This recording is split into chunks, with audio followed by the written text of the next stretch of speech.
So you have had a breast cancer diagnosis and you have been recommended to have a mastectomy, and you were wondering what to do. Should you go flat and not have a reconstruction, or should you have a reconstruction and have a new breast reconstructed for you? Whether you are thinking about having a reconstruction or whether you have had a reconstruction, this episode is for you. Let's get started. Once you have decided on whether you would like to have an immediate or delayed reconstruction, then the next stage is choosing what kind of reconstruction you would prefer. Implant-based reconstruction and autologous-based reconstruction. And this is essentially using your own body tissue. Let's talk about implant-based reconstruction first. This is the quickest surgery to perform and to recover from. Some hospitals may in fact perform this as a day case, which means that you do not need to stay overnight in the hospital and can go home the same day as your surgery. And most women are normally back to their normal selves within a month.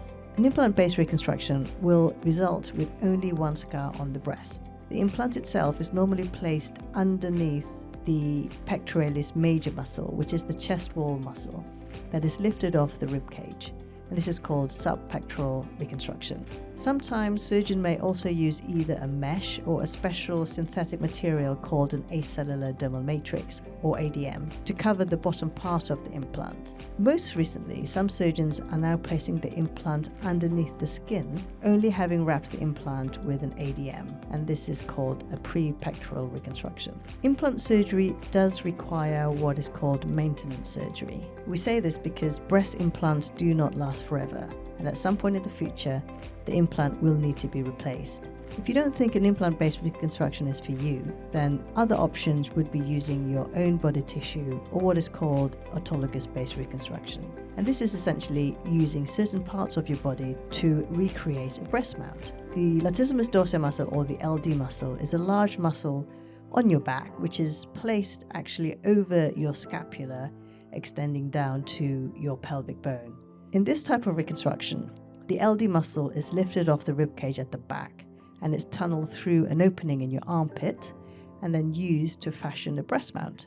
You will have two scars, one on the breast and one on your back. The operation can take about 4 to 5 hours, and occasionally an implant may be needed to boost the volume of the breast if the bulk of the muscle is not enough. The recovery time from this operation may take about 6 to 8 weeks. The second option for using your own body tissue is what's called the DIEP flap.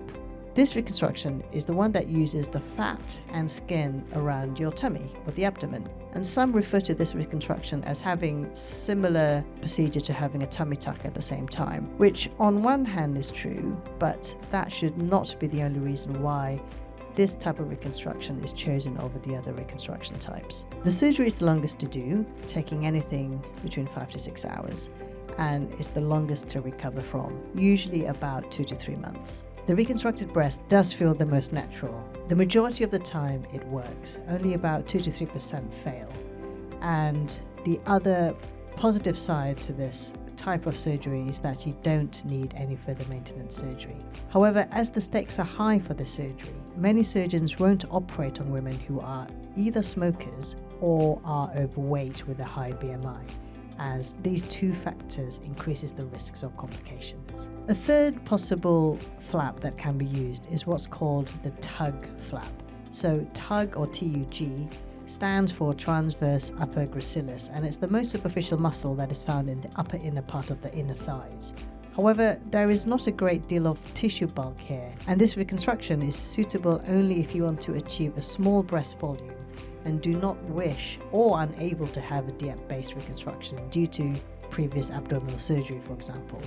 You will have two scars, one on the breast and the other along the upper inner part of your thigh, which is usually well hidden. The operation may take 5 to 6 hours and recovery may take 6 to 8 weeks. So, as I mentioned, the ultimate decision about which type of breast reconstruction most suitable for you does involve extensive discussions between you and your surgeon. Factors such as your lifestyle, the need for adjuvant treatment such as radiotherapy, your general health, and also personal choice will finally determine which is the right choice for you. I hope you have enjoyed this episode, and I will see you in the next one. Take care.